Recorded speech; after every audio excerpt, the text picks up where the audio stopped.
Olá pessoal, estamos começando mais uma aula de Direito Tributário aqui em nosso canal do YouTube, nas redes sociais e agora também em podcast. Acesse o seu Spotify e procura nosso podcast, porque agora você vai poder me ouvir no carro, no ônibus, no trem, na academia, qualquer lugar aí que você tiver um dispositivo de áudio.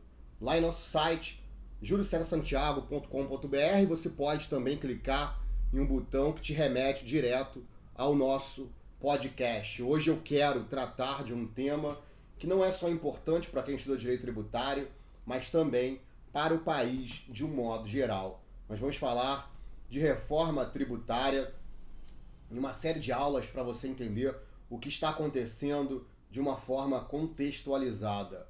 Nesse ano de 2019 houve a apresentação de mais uma proposta de emenda constitucional para tentar reformar o sistema tributário, se é que a gente pode chamar essa PEC 45 de reforma.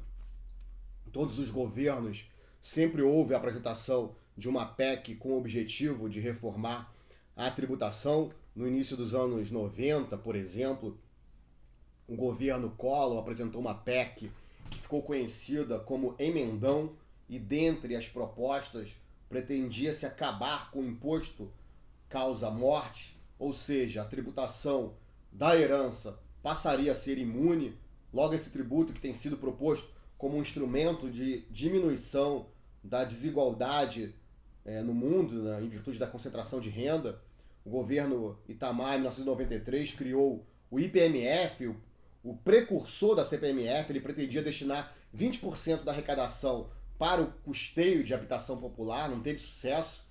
Depois veio a CPMF, vinculada ao Fundo Nacional da Saúde, mas que, diante das possibilidades de desvinculação de receitas da União, não conseguiu resolver o problema da saúde. O governo FHC, Fernando Henrique Cardoso, em 1995, apresentou uma proposta que visava estabelecer a centralização do poder com a criação de um ICMS federal e um ICMS estadual a ser regulado por lei complementar federal. O governo Lula, em 2003, apresentou uma proposta que tinha o objetivo de reduzir o ônus para as populações de baixa renda com a redução da carga tributária sobre os bens de consumo popular, especialmente sobre os bens alimentícios de primeira necessidade, mas a proposta foi desfigurada no Congresso Nacional. Houve, naquela ocasião, algumas alterações pontuais, como tratamento favorecido às micro e pequenas empresas. Veio o artigo 146A para evitar a concorrência predatória, a capacidade tributária ativa dos municípios para fiscalizar o ITR e a tão comemorada noventena do artigo 153C, que impede a cobrança de tributo antes dos 90 dias da data da publicação da lei ou majoração do tributo. O governo Dilma não apresentou proposta, embora estivesse em tramitação uma PEC apresentada em 2008, antes do seu governo, mas que não foi a plenário. A PEC tinha o objetivo de unificar as contribuições sociais, COFINS, PIS e CIT combustível, sobre o nome de Imposto sobre o Valor Adicionado Federal. IVA-F seria a sigla. Ela pretendia também acabar com a contribuição social sobre o lucro líquido ao incorporá-la ao imposto de renda da pessoa jurídica. Em resumo, o que eu quero aqui frisar é que todo governo tenta uma reforma. O que temos de novo em 2019, do ponto de vista da propositura, é que a PEC 45 não foi apresentada pelo Poder Executivo. Não foi o presidente da República que propôs a PEC ao Congresso Nacional. Ela foi apresentada por um deputado federal, ou seja, o próprio Congresso ali tomou a iniciativa de fazer a reforma tributária. O objetivo da PEC 45 é alterar a tributação sobre o consumo, criando um imposto sobre bens e serviços, o chamado IBS.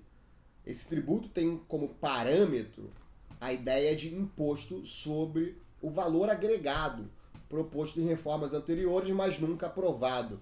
Esse IBS substituiria 5 tributos, 3 federais, PIS, COFINS, IPI, um estadual, ICMS, e um municipal, ISS.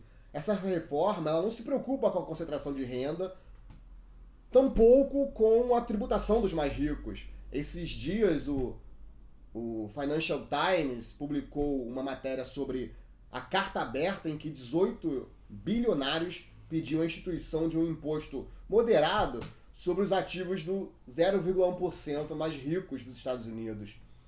Em um dos trechos da carta, eles falam que a América tem uma responsabilidade moral, ética e econômica de taxar mais a nossa riqueza. A riqueza dos bilionários, né? Na verdade. Aqui no Brasil, esse tipo de compromisso está longe de acontecer. Assim, desde que a Constituição foi promulgada em 1988, o imposto sobre grandes fortunas está ali previsto, mas nunca foi instituído. Nem debatido no Congresso, não sei se chegou a ser debatido, mas parece que o debate sobre a renda dos mais ricos ainda é um tabu aqui no Brasil. Mas o que é mais importante aqui de você saber com essa nossa aula inicial é que todo governo tenta uma reforma tributária que nunca é de fato uma reforma, mas sim uma tentativa de remendo do sistema. E a segunda coisa que eu quero que você saiba nesse momento inicial é que essa PEC 45 se preocupa com o consumo, com a tributação sobre o consumo. Ela não está preocupada com a tributação sobre a renda, que é o elemento identificador da desigualdade, não só no Brasil, como no mundo. Ela não está preocupada aí com a concentração de renda. Então vou ficando por aqui. Nas próximas aulas nós vamos aprofundar ainda mais o debate. Não se esquece de se inscrever no canal, se você estiver vendo pelo YouTube, ou seguir nosso podcast se você estiver ouvindo aí no seu Spotify ou em outro aplicativo de sua preferência. Forte abraço e até a próxima.